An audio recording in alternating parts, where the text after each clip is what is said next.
The Volanthi hegemony had controlled the Orion Spur for 12,000 years, and in all that time, they had never once faced a true challenge to their power.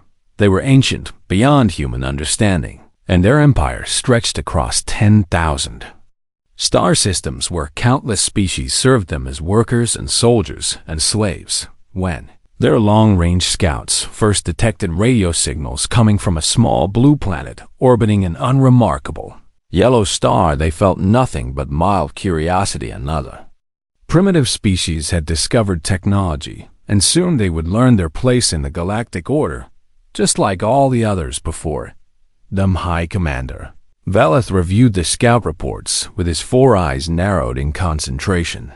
The species called themselves humans, and they had only achieved faster than light travel 2 centuries ago, which made them infants by galactic standards. They had colonized a handful of nearby systems and built a small defensive fleet of perhaps 17 warships. Val found this almost amusing, because 17 warships was what he sent to deal with minor pirate problems. The Hegemony Council decided that humanity would be given the standard offer that all young species received.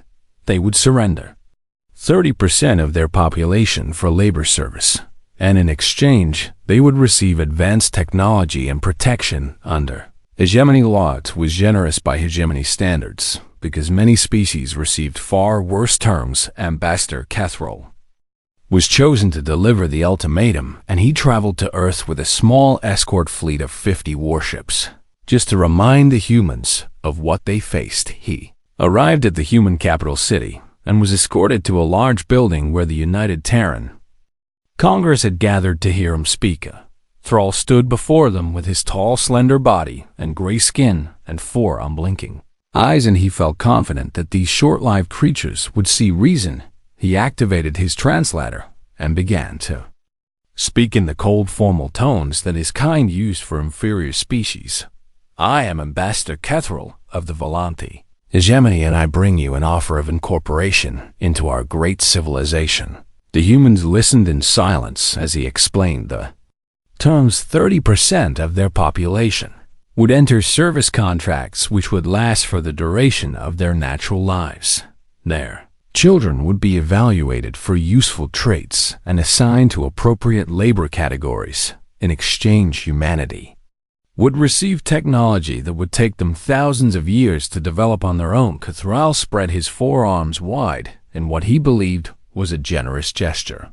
This is mercy, he said, because the alternative is what we call corrective pacification, and I assure you that no species has ever chosen that path twice.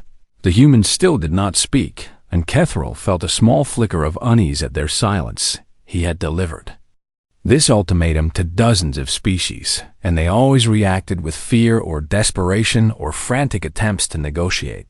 These humans simply watched him with expressions he could not read. Finally, an older woman with silver hair stood up from her seat. At the front of the chamber, she wore a military uniform covered in medals and ribbons, and she moved with the careful precision of someone who had spent decades in command. I am Admiral Helena Vasquez, she said, and I want to make sure I understand your offer correctly. Kethrol nodded with what he hoped was patience.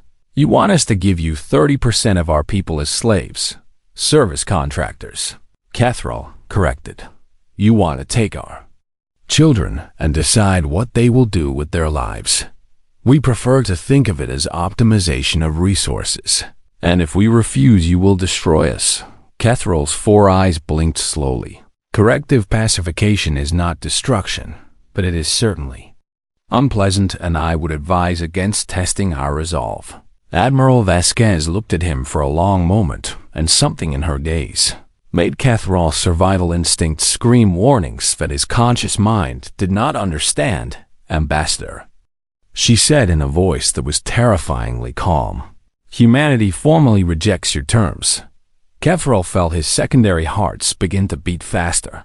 Furthermore, Vasquez continued, in response to your threat of aggression against civilian populations, the United Terran Congress hereby declares a state of war against the Volanthi hegemony. The translator stuttered, and for a moment Tethril wondered if there had been an error in 12,000 years. No species had ever declared war on the hegemony wars. Were things that happened to lesser races when they failed to comply with hegemony demands. The very concept of a primitive species declaring war on the most powerful empire in the galaxy was so absurd that Kethril almost laughed. "You cannot be serious," he said when he finally found his voice. "You have 17 warships, and we have 17,000. Admiral Vasquez smiled, and it was a thin, cold expression that showed her teeth in a way that made Kethril deeply uncomfortable. "Then this should be over quickly," she said. "One way or another." Kethril stared at her, and for the first time in his long career as a diplomat he felt genuine furnet. Because of her words, but because of what he saw in her eyes. There was no desperation there, and no false bravado. And no desperate hope for a last-minute salvation there.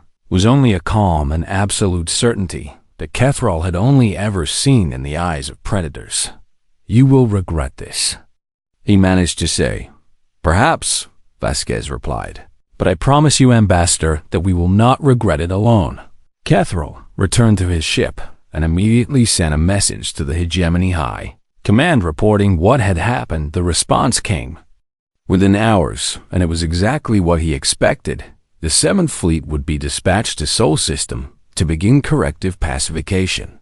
300 warships would arrive within the week, and humanity would learn the price of defiance. Kethril watched the human planet grow smaller in his view screen as his ship departed, and he tried to convince himself that everything would proceed according to plan. These humans were primitive and outnumbered, and they had no chance against the might of the hegemony. But he could not forget the look in Admiral Vasquez's eyes, or the way she had smiled when she declared war. It was the smile of someone who knew something that he did not, and for the first time in his life.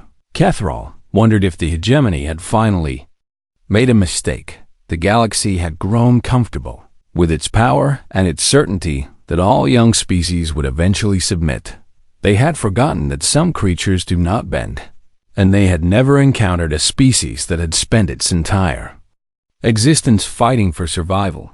They were about to learn what humanity was capable of, and they were about to regret it. The Galactic Council watched the developing situation with what could only be called amused interest. Representatives from dozens of elder species had gathered in their great chamber to observe what they assumed would be a quick and educational lesson for the younger races. The humans had declared war on the Volanthi hegemony, and everyone knew how this story would end. Fleet Commander Vorath led the 7th Fleet toward Sol System with absolute confidence in his coming victory. 300 warships carrying over 2 million soldiers represented more military power than humanity had ever seen. Had studied the human defensive positions and found them almost pathetic. Their 17 warships were arranged in the standard defensive formation around their homeworld, and their orbital stations were poorly armed and easily targeted.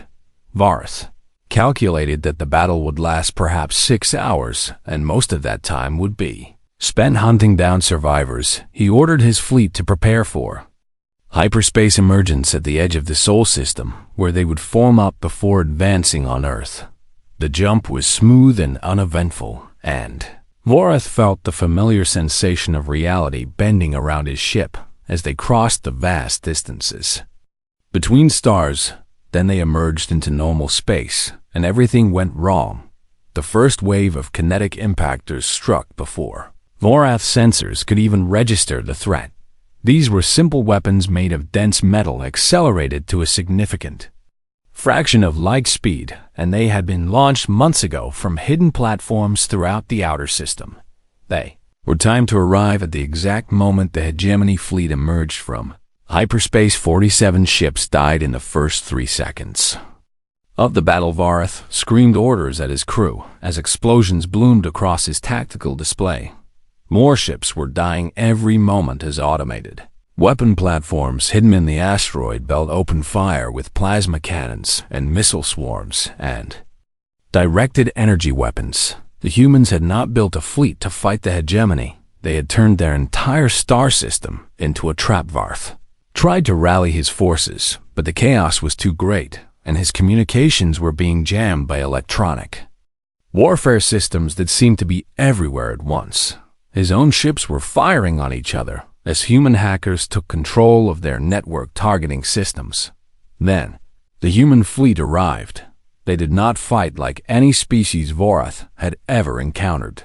Their ships moved with reckless aggression, and they closed the ranges that should have been suicidal for both sides. Human pilots flew directly into the paths of oncoming fire to shield damaged Allied vessels. Small attack craft made ramming runs against hegemony cruisers, and their pilots did not eject before impact. One human destroyer vented its crew into space and then accelerated at maximum burn directly into the side of Vorath's flagship. The ship's captain had stayed aboard to guide the vessel, and he transmitted a single message before impact: "See you in hell." Vorath did not understand the reference, but he understood the result when half his bridge crew died in the explosion. Marine boarding parties began appearing on hegemony vessels, and the fighting in the corridors was beyond anything Vorath could have imagined. The humans fought with a ferocity that seemed almost supernatural. They kept coming even with wounds that should have killed them. They set fire to their own positions to burn out hegemony defenders. They detonated explosives strapped to their own bodies when they were surrounded. One human soldier was recorded killing 7 hegemony warriors after losing both arms by biting through their throat membranes. Vorath watched his fleet dying around him, and he felt something he had never experienced in 3 centuries of military service: fear.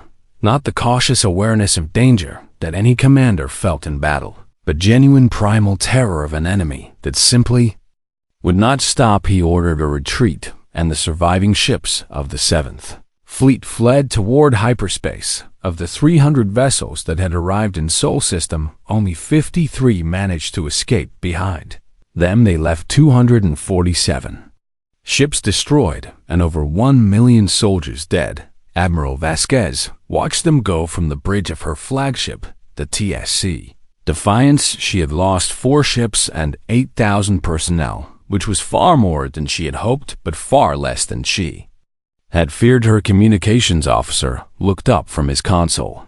"Admiral, we are receiving requests for information from every major news network in the galaxy." Vasquez nodded slowly. "Open a channel," she said. "Broadcast to every receiver that can pick up our signal." She stood and faced the camera, with the burning wreckage of the hegemony fleet visible through the viewport behind her. "This message is for the Volanthi hegemony and for every species watching," she began. "We did not start this war, but I promise you we will finish it." She paused to let her words sink in. "The hegemony has 18 months to withdraw from all contested systems and release every enslaved population under their control." Her voice grew colder. "If they refuse, then what happened today was only the beginning, and I want to be very clear about something." She leaned forward slightly. "Today we showed restraint because we wanted prisoners and we wanted survivors to carry our message home, but we do not have to be this kind." She straightened again. "We have weapons that can crack planets, and we have people willing to use them, and we have spent 200 years preparing for this moment." Her eyes seemed to bore through the camera.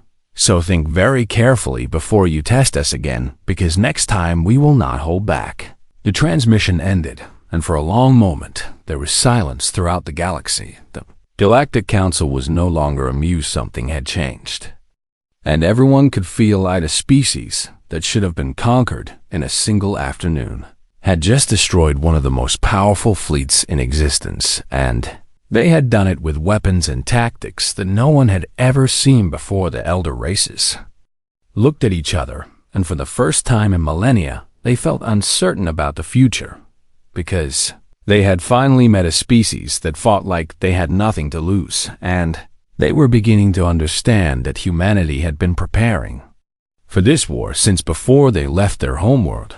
The galaxy would never be the same. The Hegemony High Command expected humanity to retreat behind their defenses and wait for the inevitable counterattack. They had always believed that primitive species fought defensive wars because they lacked the resources and the will to project power across interstellar distances. They were wrong. Within 2 weeks of the Battle of Seoul, human fleets began appearing in hegemony space with no warning. The elder races had developed FTL interdiction technology thousands of years ago, and it was supposed to prevent any ship from jumping into a protected system. Humanity had somehow broken through this barrier, and no one understood how. Aaron's strike forces hid military installations and supply depots and shipyards throughout the hegemony.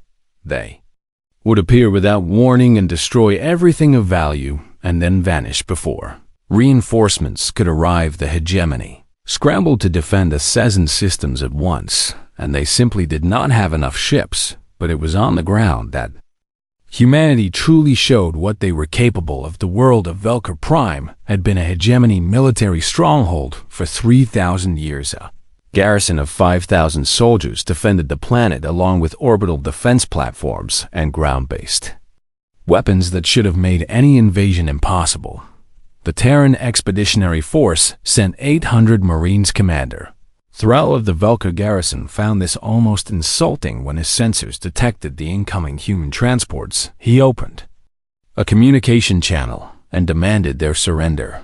"You are outnumbered more than 6 to 1, he said, "and we control the orbital space and the ground defenses. Lay down your weapons and you will be treated as prisoners of war." The response came from a human called Sergeant Major James Okonkwo, and his words would become famous throughout the galaxy. "Commander, I want you to understand something very clearly," Okonkwo said. "We are not trapped in here with you." He paused. "You are trapped in here with us." The human transports did not attempt to land at the spaceport where Thrall had concentrated his defenses. Instead, they scattered across the planet and dropped small teams into the wilderness and the cities and the industrial zones within hours. Thrall began receiving reports of attacks from everywhere at once. Human soldiers ambushed patrols and disappeared before reinforcements arrived. Supply convoys were destroyed by explosives planted days in advance by infiltrators. Communication towers fell silent as their operators were killed by snipers firing from impossible distances. The humans fought nothing like the species Thrall had faced before. They adapted their tactics in real time, and they learned from every engagement. A trap that worked once would never work again, because the humans would analyze their failure and find a countermeasure. They improvised weapons from debris and scavenged technology and natural materials. One human squad held off a company of hegemony soldiers for 6 hours, using nothing but sharpened rocks and stolen equipment, and they simply would not stop. Thrall watched recordings of human soldiers continuing to fight with wounds that would have incapacitated any other species. One Marine had both legs destroyed by an explosion, and she dragged herself forward to detonate a grenade. Among a group of enemy soldiers, another had been shot through the chest, and he lived long enough to guide an airstrike onto his own position because enemy forces had surrounded him. The hegemony soldiers began to break. They had been trained to fight enemies who valued their own survival and who would surrender when the odds became hopeless. The humans did not seem to understand the concept of hopeless odds. After 2 weeks of constant fighting, the garrison of 5,000 had been reduced to fewer than 1,000. They surrendered to Sergeant Major Okonkwo, who had lost 312 of his 800 Marines. When asked how such a small force had defeated such a larger enemy, Okonkwo gave an answer that confused the hegemony commanders. "We evolved on a world that tried to kill us every single day," he said. "Predators and diseases and natural disasters in each other." He shrugged. "You think this is new for us, but fighting for survival is literally all we have ever done." The liberation of Velker Prime was just the beginning. Human forces spread across hegemony space, and everywhere they went, they freed the enslaved population species. that had known nothing but chains for generations watched in disbelief as human soldiers died to liberate them. These soldiers shared no biology with the slaves, and no history, and no obvious reason to care about their fate. But they cared anyway. One freed slave asked the human medic why she had risked her life for strangers, and the medic seemed confused by the question. Because it was the right thing to do, she said. But you could have died. Yes, but you would have lived, and that matters. The slave did not understand this reasoning, because no species in the galaxy thought this way. The strong dominated the weak. And that was simply how the universe worked. But humans apparently disagreed. Within 8 months, the Terran Expeditionary Force had liberated 300 worlds. They asked nothing in return, except that the free peoples remember what had been done for them. Word spread throughout the galaxy about these strange, fierce, compassionate creatures who fought like demons and then shared their food with refugees. The hegemony was losing, and everyone could see it. Their empire was crumbling, not because they lacked military power, but because they had never faced an enemy like this. An enemy who fought not for conquest or revenge, but because they believed that some things were simply worth fighting for. Galaxy watched and wondered if everything they had believed about the nature of power was wrong, and the humans kept coming. The Hegemony High Command met in secret to discuss a plan born of desperation. Supreme Commander Velthos had spent his entire career believing that the hegemony was invincible, and watching that belief crumble had nearly broken him, but he had one final strategy that he believed to turn the war around. We will strike Earth directly, he announced to the assembled commanders. We will bypass their fleets and destroy their homeworld, and without their point of origin, the humans will scatter and submit. Some of the commanders looked uncertain. Supreme Commander, one of them said, the humans have shown that they are willing to die for causes beyond their own survival. They fight for their homeworld. Velthos replied, destroy that, and you destroy their will to resist. He activated a holographic display showing the largest fleet ever assembled in galactic history. 6,000 warships from every corner of the hegemony had been gathered for this single operation. It represented almost half of their remaining military strength, but Velthos believed the gamble was necessary. We will arrive in overwhelming force, he said, and we will reduce Earth to ash before their scattered fleets can respond. The fleet launched 3 days later, and the entire galaxy watched as it moved toward Sol System. The Galactic Council sent observers because everyone wanted to witness the end of this unprecedented war. Human fleets tried to intercept, but they were too spread out across hegemony space, and they could not gather enough strength to stop the Armada. Admiral Vasquez recalled as many ships as she could, but she knew they would not arrive in time. Earth would have to defend itself with whatever was already there. The hegemony fleet emerged from hyperspace at the edge of Sol System, and Supreme Commander Velthos felt a surge of triumph as his sensors confirmed their successful arrival. Then he looked at the tactical display, and his triumph turned to ice. Earth was waiting for them, not just with defensive platforms and orbital stations, but with a system that had been transformed into something beyond anything Velthos had imagined. The moon called Luna had been hollowed out and filled with weapons capable of cracking planets. Its surface bristled with energy projectors and missile tubes and railgun batteries that stretched for kilometers.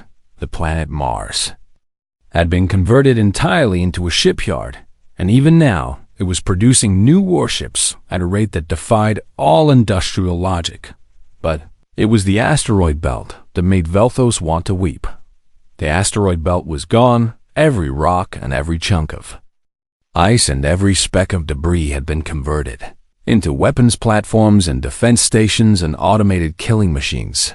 Humanity had not just defended their home system, they had turned it into the most heavily fortified position in the history of the galaxy. Velthos understood now why the humans had committed so few resources to their home defense. In other engagements, they had been building this.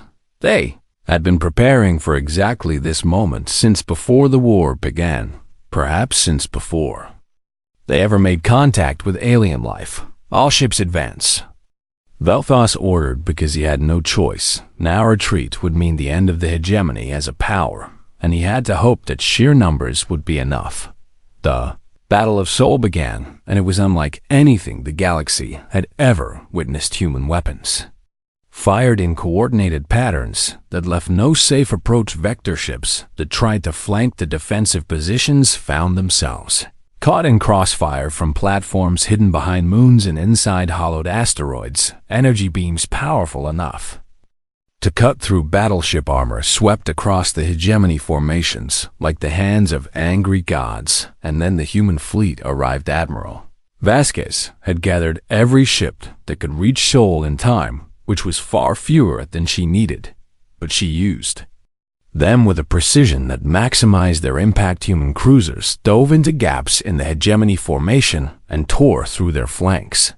Destroyers launched suicide runs against enemy flagships. Firecraft swarmed the larger vessels and found weak points that no one knew existed. The battle raged for 19 hours, and the space around Earth filled with debris and bodies and the hulks of dying ships. Vel'Thos watched his fleet being torn apart, and he finally understood the truth that the galaxy had been too arrogant to see humanity had never been primitive. They had simply been patient. They had seen the galaxy and recognized it for what it was, and they had quietly prepared for the war they knew was coming.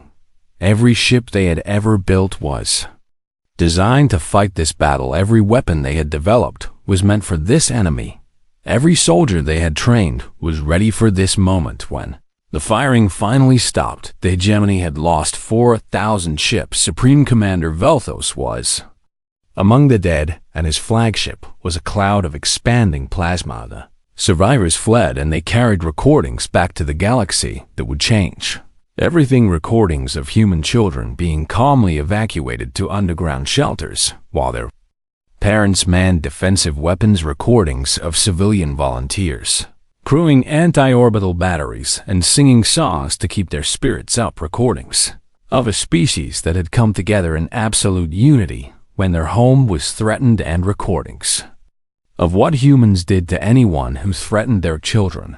The Galactic Council called an emergency session when they received these recordings.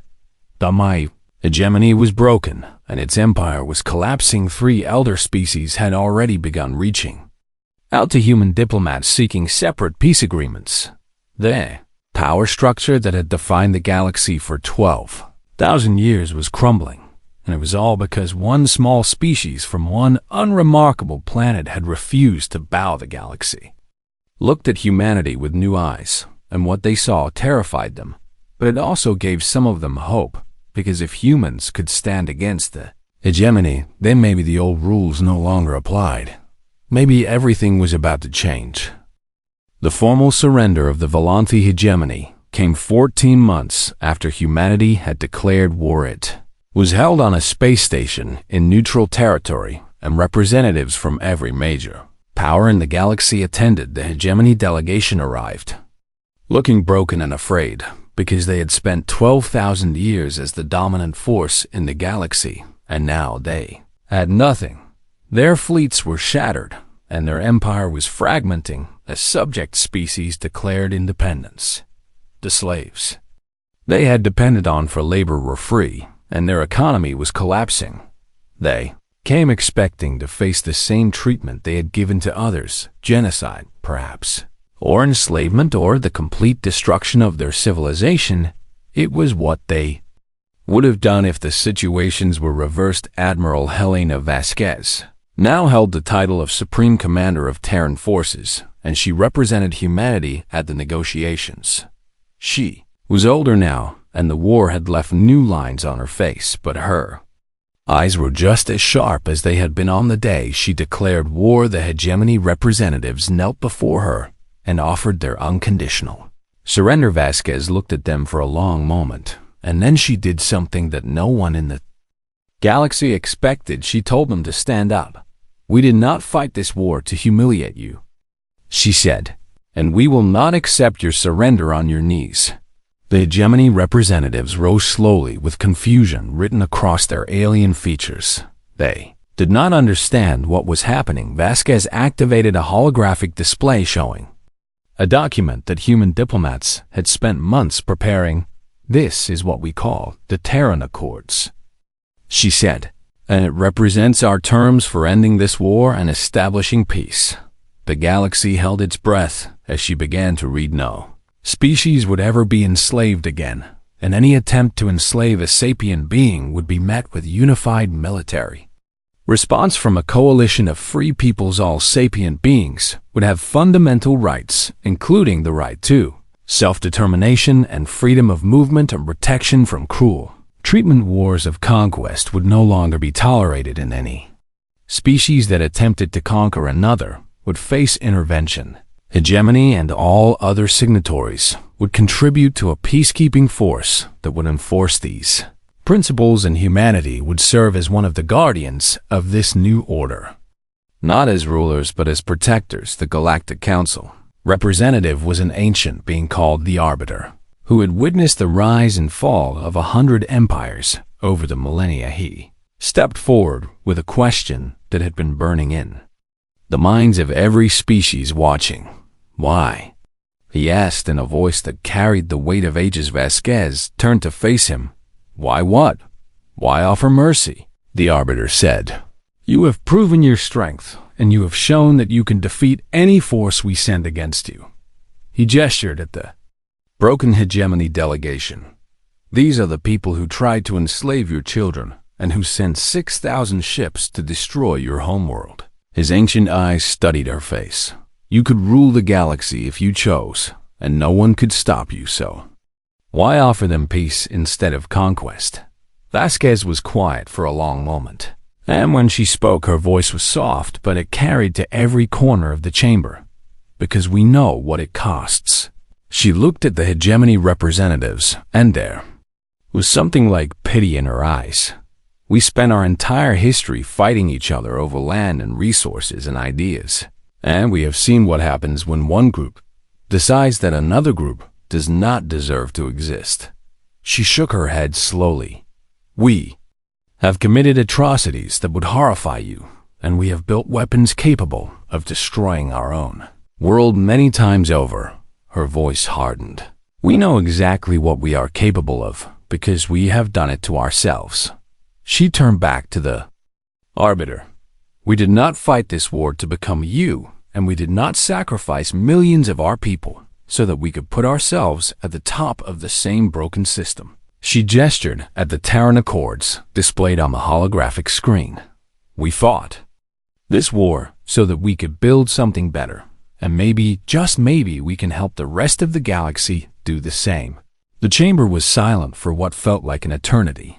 Then the Arbiter stepped forward and pressed his appendage to the document, signifying his acceptance. One by one, the other species followed until even the broken remnants of the hegemony had signed. The Terran Accords went into effect that day, and the galaxy began to change. Slavery ended within a decade as the peacekeeping forces hunted down the last holdouts and freed their victims. Wars became rare, and then rarer still, as species learned that aggression would be met with unified response. Ancient enemies found themselves working alongside humans who seemed genuinely confused by grudges that had lasted for millennia. One alien diplomat complained to a human colleague that his species had been at war with their neighbors for 6,000 years.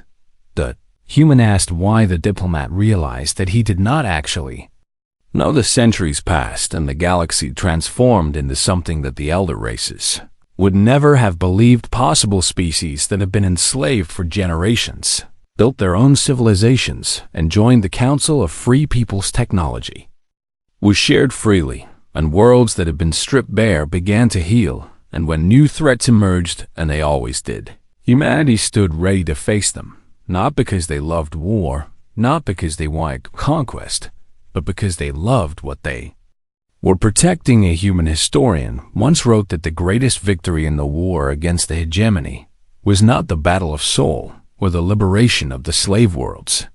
It was the moment when Admiral Vasquez told the hegemony to stand up, because in that moment humanity proved that they were not just strong enough to destroy their enemies.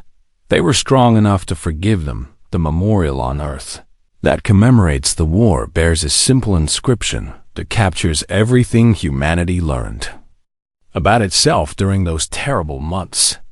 We walked out of our caves carrying sharpened sticks, and something in the dark learned to fear us.